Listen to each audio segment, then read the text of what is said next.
Correctional Service was suspended by the minister after he ordered a comprehensive investigation into allegations of bribery and corruption within the service. In the press briefing, Tinubu disclosed that of the 4 senior officers suspended, 2 were connected to the bribery case. He called on Nigerians to be patient with the government to finish the investigation, stating that nobody will be protected. According to Tinubu, he said, "Nobody will be protected, nobody will be spared, no matter how highly placed. Let's be patient. Investigation is on, but let's be assured that nobody will be shielded and nobody will be protected. It is not just about Bobrisky. Of the 4 people we suspended, only 2 are linked to Bobrisky. The one in Afiko took somebody out. This will continue. It is not going to stop here," Tinubu disclosed. He, however, assured that the committee constituted to investigate the corruption in the Nigerian Correctional Service would do good work. He said they are people of integrity. Olubunmi Ojo assured of the integrity of the persons involved investigating the matter. Now, in Edo State, a former governor there, Adams Oshomole, has demanded a probe of the incumbent governor, Godwin Obaseki. Oshomole made the call on Thursday during the presentation of the certificate of return to Governor-elect Senator Monday Okpebholo. Okpebholo is set to succeed Obaseki, whose second term ends on November 11. Speaking during the event, Oshomole urged the World Bank to pay Obaseki's use of his $75 million fund for the basic education sector transformation. He stated that he was excited that the All Progressives Congress had reclaimed Edo State after Obaseki's candidate Asue Ighodalo of the People's Democratic Party lost last Saturday's governorship poll to Okpebholo of the All Progressives Congress. And still on the world news at 6, in a recent development, President Bola Ahmed Tinubu is currently facing increasing pressure to appoint former Kaduna State Governor Nasir El-rufai and human rights activist Shehu Sani to his cabinet. You recall that Shehu Sani has been quite vocal and positively inclined towards the administration of President Bola Ahmed Tinubu. The call for their inclusion comes from the Mandate Protection Vanguard, a civil society group advocating for strong and competent leadership in Tinubu's administration. In a statement issued by MPP coordinator Gbenga Soloki, the group emphasized the importance of appointing credible individuals with the expertise necessary to help navigate the country's current economic and social challenges. Soloki pointed out that while Tinubu has already selected several politicians and allies for ministerial roles, there were several highly qualified Nigerians who have yet to be included.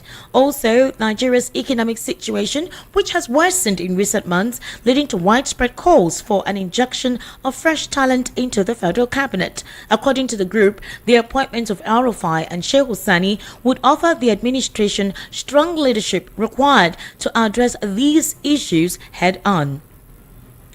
You're currently listening to the World News at 6 on Voice of the People, 90.3 FM. We'll take a very short break. When we return, we'll head into more news and, of course, our news analysis segment. This time around, Barrister Tunji Abdulamin will be joining us via the telephone, and he, of course, will be responding to some questions posed to him.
Thank you for staying with us. This is still the World News at 6 on Voice of the People 90.3 FM. And this time around, I actually have joining me via the telephone Barrister Tunji Abdulhamid. Barrister Tunji Abdulhamid is a political, national and social affairs commentator. And of course, he will be responding to some questions posed at him. Barrister Tunji, good evening and welcome to the World News at 6. Good evening, Yes, thank you. Can you hear me clearly? Can you hear me loud and clear? I can hear you at least. Thank you very much. So let's look at the Minister of State for Defense, Bello Matawalle. He has denied allegations of aiding banditry and calling on accusers to provide evidence in his involvement. In fact, he challenged the Zamfara State Governor Dauda Lawal to swear an oath with the Quran that he has no connection in banditry affecting the state. This was a statement he made on a monitored television program because he had to defend his decision. So he's telling Lawal, the current governor of the state, to provide evidence. According to him, he said, because I dialogue, it was not only I. Remember, all the governors dialogue. The governor of Niger State dialogued with bandits. The governor of Sokoto State did the same. While only me, it is Zamfara. Zamfara is a very complex state with terrible human beings with devilish ideas. That is what Matawalle said in his defense. So he's asking, he is not the only governor in the north that had negotiated with bandits for there to be peace within the state. I'm sure you recall there was a time this same Bello Turji, who has become a tyrant and a very strong bone in the neck or in the jugular of this governor, was almost turbaned. It was Nigerians who raised the alarm as to how they would turban a terrorist in their community before that was actually put aside. So for him, he's saying he's not the only person. So why are they putting it on his head like he's the only person who has negotiated with bandits when others have done the same thing? What's your take on his response? Yeah, in fact, Hello, Barrister Tunji Abdulhamid, can you hear me? Hello. All right, we've lost Barrister Tunji right there. I will try to establish connection with him. According to the defense minister, he's actually disclosing that at this time around, if at all he will be investigated, others investigated along with him. He was not the only person who had actually tried to have an impasse, right, with the bandits in his state because he wanted peace. But a situation where he said the people in that state are very terrible. Barrister Tunji, you're back online. What happened? Yeah, I don't know what happened. Maybe all right. Please continue then. Yeah, I was trying to say that that particular aspect of the that he was not the only person that was doing that. It's an indirect attention of youth as far as I'm concerned. Indirectly, he's telling us that I did it. So it's not only me. Every other person are doing. That's what he's saying. So you know what he says. What the man is saying is not part of the truth. And the governor of the Zamfara State too. That he said it. Okay. That is the other authority to investigate matters that they are not doing anything. So there is no way the governor will give evidence when you are not that the court or when you are not called upon to come and give evidence to come and explain or provide answer to the petition. Unfortunately, there are a lot of allegations against the government. Even before he was appointed as minister, there was an allegation. If that boy was appointed as minister, many people were looking for him. And there are things upon him. So it shows that look, we are not fighting corruption in this country. Rather than he was promoted to minister and we are not even looking on the side of it. This allegation by the governor is a very serious one that we will not take lightly. If we're in a country where things are done the way it's done, the man on his own now by now is dying and then he wants to play this and do that. Or if truly he believes that he was. All right, we seem to be having a network situation. I will try to reconnect with Barrister Tunji Abdulhamid. The next question that I would actually like Barrister Tunji Abdulhamid to respond to is a situation whereby the court has actually been given the permission to ensure that the case of banditry and the defense minister or the governor of the state should be looked into. In fact, the defense headquarters revealed recently that they have been given the permission to commence into investigating the allegations of bandit sponsorship in some regions of the country. And the director of Defense Media, Edward Buba, was the one who made this known during a press briefing just yesterday. I'm sure you already know the back and forth between Governor Lawal and the former governor of the state in the person of Bello Matuwale, and it would not behoove the country or the sector responsible this time around, the security agencies or the defense institution, not to investigate the matter. And they have begun on that because Governor Lawal on several occasions has reiterated on the fact that indeed Bello knows precisely who these bandits are terrorizing the state. He had made several allegations as to funds being channeled or funneled towards these individuals. As you recall, they have been quite brazen in their activities in terms of, amassing, infusing fear in the community, amassing wealth to themselves, and declaring a certain amount of money to be given to them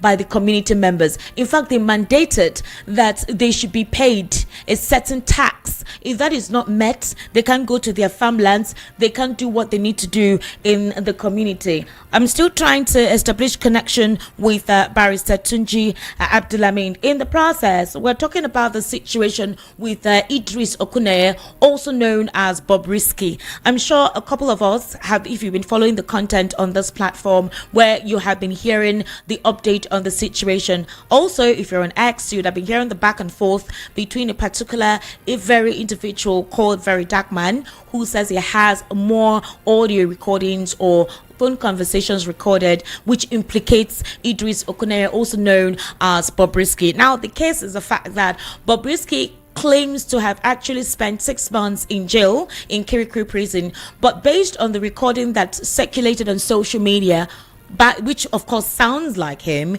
he said that he was given a different room to stay for the period he was meant to be incarcerated, and the case has gone very viral. The Minister of Interior, Olubunmi Ojo, has taken it upon himself to ensure that investigations are properly carried out. Now, apparently, one thing too is the fact that it got to the Senate and it's been deliberated on, and they're saying that this matter must be investigated. It doesn't matter whose ox is God, they must get to the root of the matter. 4 officers have been suspended so far. That's basically what the information is at this time. So the question is, how far back does this go? Who are the individuals involved? How long has this been happening? And how many other top personalities are involved? What punitive measures will this entail? Would the agency responsible for investigating this be neutral in their investigation? That's basically what the situation is all about. So we're trying to understand what the concept is at this moment. If it has to do with Bobrisky, will he have to go back to jail based on the information gathered? Based on the information gathered, would he have to go back to jail to resuscitate, or rather to, go through the 6 more months that he did not spend there?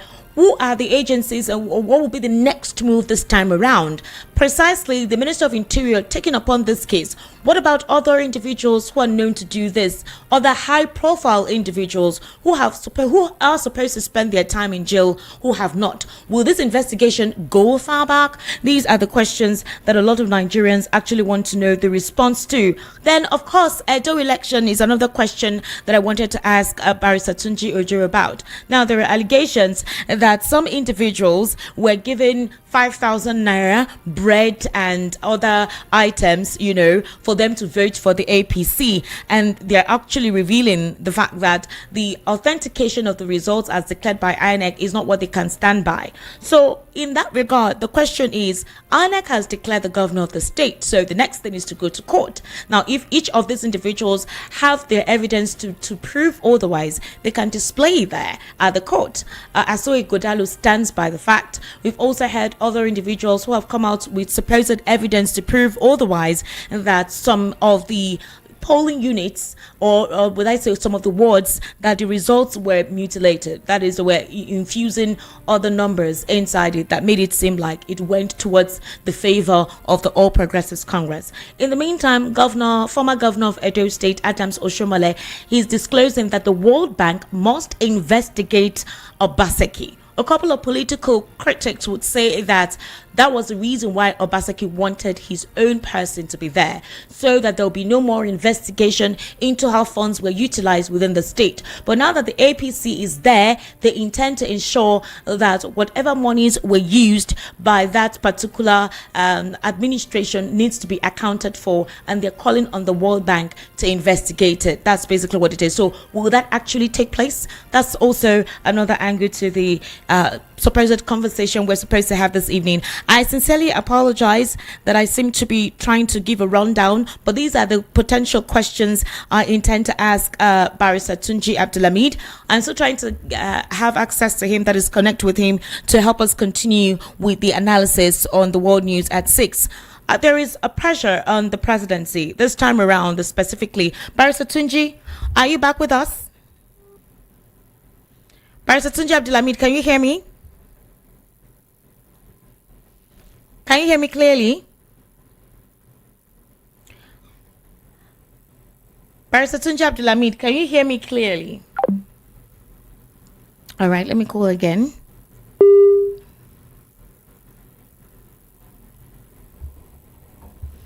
Barrister Tunji Abdulhamid, good evening. Can you hear me? Can you hear me now? Yes, thank you so much. I'm so sorry. I've been trying to call you back. I don't know what's the problem. I had to try WhatsApp. So you were saying something about the... we have moved on from Matawali now. So let's look at the situation with Bobrisky. I know you're a legal practitioner. At the moment, his case is on the Senate. And Minister of Interior, Olubunmi Tunji, is saying that no matter whose ox is God, investigations must be carried out. But the question a lot of Nigerians are asking is, it almost seemed to be a normal, consistent pattern that any high-profile individual who has been actually relegated to serve their prison term always have special treatment. There are VIP sections, or there are quarters outside of the main prison where they reside. So Idris Okuneye is not the only person. If this investigation is carried out on his case, what about other high-profile cases like that, where they seem to have been exempted? I don't know if you understand what I'm saying, where in their own case, they were also given that access to enjoy most of these privileges that supposedly Idris Okuneye actually enjoyed during the 6 months of his incarceration. So the question is, how way back will this investigation go if that door is opened? Or is this just the fact that Idris Okuneye, unfortunately, will be the scapegoat, now? So will it go beyond him? Or will it go further? And what would take place? How long will this investigation take place? That's the question that we want to know. How long will it take place? How far back will it go? Can you hear me now? Barrister Tunji, I can hear you. Please go ahead. Respond. I can hear you. Yeah, I want to say that, look, you see, what is happening, what the expose by the very dark man is not a new thing in our system. Have been an issue, and they've not been looked at it. There's a journalist, I can't remember his name now, that went to prison and then he used this kind of expose. But today, no investigation, nothing has been carried out to do that. So Nigeria, I tell you, after a while, this one will also be forgotten. They pay that man, the Bobrisky or whatever, will be rattled, and then the case will be withdrawn, and then that will be all. And then it will die natural death. So you don't believe that the committee is set up or anything is set up? You don't believe they will see this matter to the end? It was raised up in the Senate today. They raised it up in the Senate. The case between the EFCC, Idris Okuneye, and the prison officials, and the fact that he did not go to prison, it was talked about. There are a lot of critics have actually, lampooned the Senate for having to focus on that when there are other pertinent issues. But if the Minister of Interior has said they will look into this, what Nigerians want to know is, Idris Okuneye is not the only high-profile person. Hello? Esther, it's pertinent. It's very important as well. That is important because it's a serious expose. Yes. By the very dark man that our institution is not working well. So I won't say it's just a minor issue. It's an issue that to be concerned about. How can you say somebody is in prison and is enjoying somewhere else? It's a very risky thing, and it's something that the country, everybody must be worried about. That it shows that, look, nobody is safe. You can be accused of an offense, you send them to prison, and then you will be somewhere else, and you can even come out and go and harm the person that give evidence against you. So for me, it's a cause for worry. It's not just because there's a publicity. That was why the National Assembly is talking about it. It's a cause for worry for me, as far as I'm concerned. It's a serious issue. And like I said, the very dark man has given us what other people have been saying before now. It's bad. Sorry, it wasn't it raised a serious issue or a concern and issue because he only echoed what the issues were. So I will not say very dark man is the thing that should be. They need to do proper investigation on this issue, and suspending certain member is the right way to go. That is the right thing to do when you are alleged of an offense of this nature. You have to go somewhere else while the investigation is going on. So I think the minister, other people will ask questions. When the minister was also alleged of an offense, he was not suspended. He was in office and he still remains in office today. Right. All right, Barrister Tunji, let's look at implementation about it. All right, let's look at if you implement law. Barrister Tunji, are you using an earpiece to talk to me? Are you using an earpiece to talk? I'm not. Wow, the line keeps coming and going, it's fading seriously. Let's look at the Mandate Protection Vanguard. They're a civil society group. They're advocating for strong and competent leadership in Tinubu's administration. I'm sure you know that there is a contemplation of a cabinet reshuffle, and they're pressing on the fact that President Bola Ahmed Tinubu should appoint Shehu Sani, a former senator, and El-rufai. Now, a former senator and who turned to become an activist. So what would you say concerning these two individuals, 7 within the cabinet of the president? Barrister Tunji Abdulhamid. Nobody can impose anybody on the president. The responsibility of appointing a minister or whatever lies on the president. He determines whoever he wants to appoint. And so protesting or carrying out placard or making statements or doing conferences or whatever may not. They can recommend, yes, recommendation to him, and I think that's what they are doing now. He has the choice to either accept the recommendation or not accept it, because whether if he fails, whether the minister were able to do well or not, the box tossed on the table of the president. The president will still be blamed for whatever happens. So for me, I'm not even interested in I don't even know why the presidency will announce that they want to change cabinet ahead. I don't understand. This is not even the first time, so I'm not expecting anything. Even if I thought they're going to be changed now, maybe a small reshuffle of cabinet, and then we are already eating the polity. I don't know why that must be announced. And I'm also of the opinion, in as much as I believe that these ministers should be changed. Okay. Because majority of them have shown that they are not competent. They are not fit for the job. They don't know what to do, and they are not helping matters. I also believe that changing minister alone without more will not change anything, because as long as the policies on grant, the president's policy on grant, the subsidy policy, and other policy on grant as they are, as long as they are still there, the problem we are having will still be there. So there is no for me, it's like saying you have a car that is misfiring, and then you now say it's because the tire it's bad. You try to change the tire, you leave the engine. Nothing will happen. So the president has the road, is the major responsibility of why we're not moving forward. It's not the ministers alone. The minister can only succeed where the policy of the president are doing well. But you recall also I find it quite. You recall that. Okay, go ahead, please. Continue. You recall that before they are appointed, the policy of subsidy is gone, and the floating of naira were already on grant. This is not to say that I'm not saying they should retain them. I am saying that changing the cabinet of ministers may not change anything. It's just like when we were talking about change service chiefs. Change service chiefs. When they were changed, what happened? Nothing. There are things that must be put in place. The president must look at his policies and see whether and rejig it. Otherwise, we will continue to be in this. In fact, go and bring 10 Okonjo Iweala. Go and bring 10 Patinaji. Go and bring 10 some of those people that are suggesting. It will be same of the same, because they cannot do anything without the approval of the president. So the president would state where to go and where not to go. So if the president is giving directives that is not helping the matter in society, it will affect them and they won't be able to operate. Especially this particular cabinet, that majority of them are not even competent.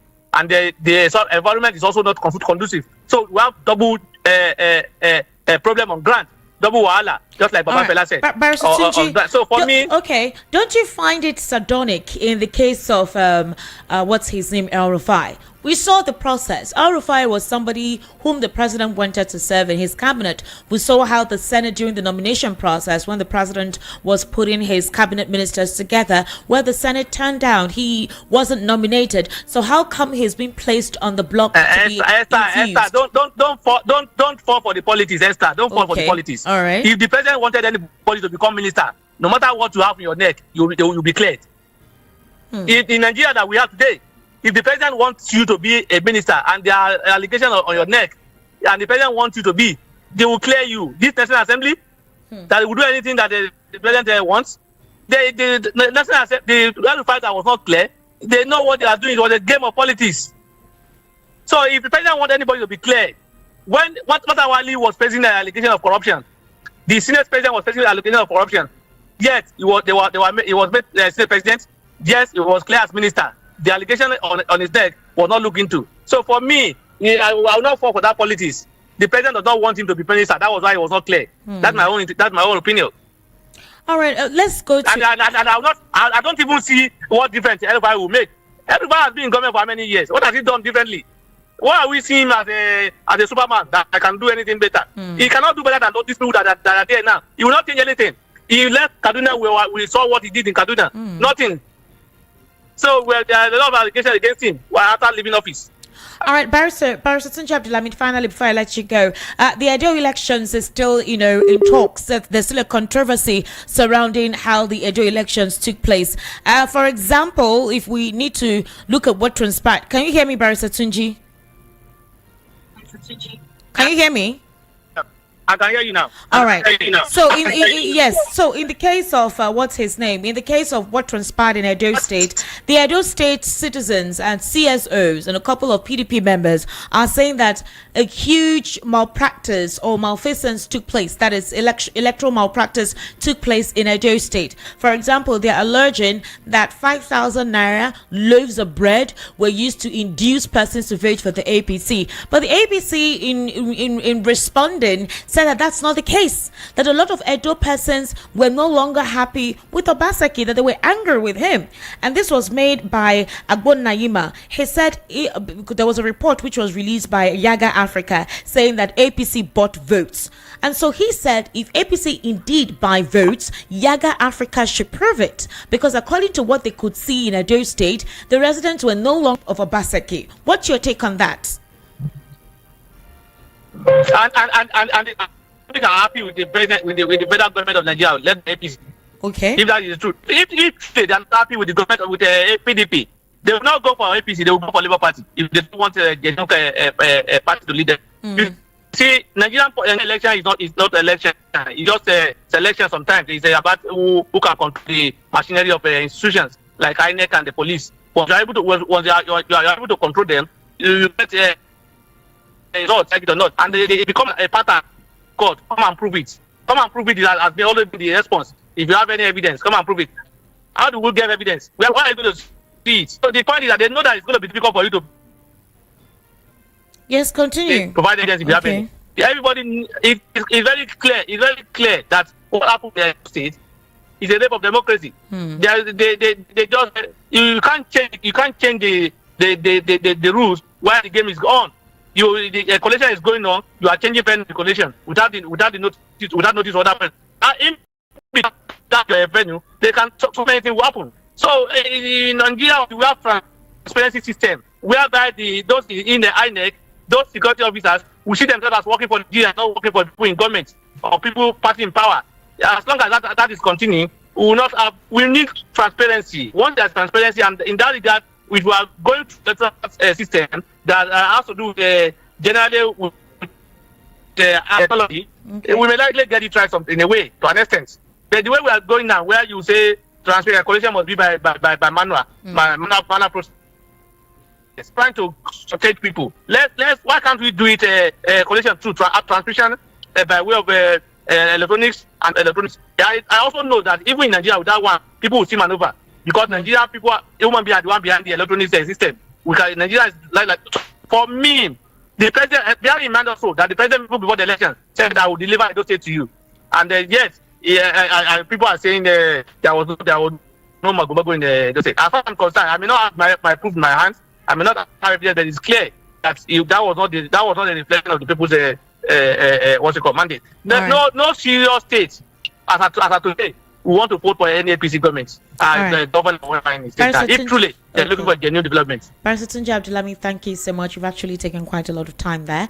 Thank you for your patience in as much as the network was very, very interruptive. Well, thank you for taking your time to respond to those questions.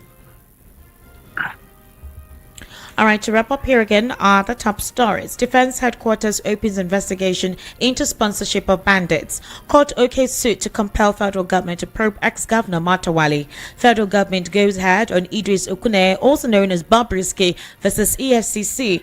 Oshomola discloses World Bank to investigate Obasaki for fraud. And President Tinubu comes under pressure to appoint El-rufai, Shehu Sani. That's a wrap on the world news at 6. My name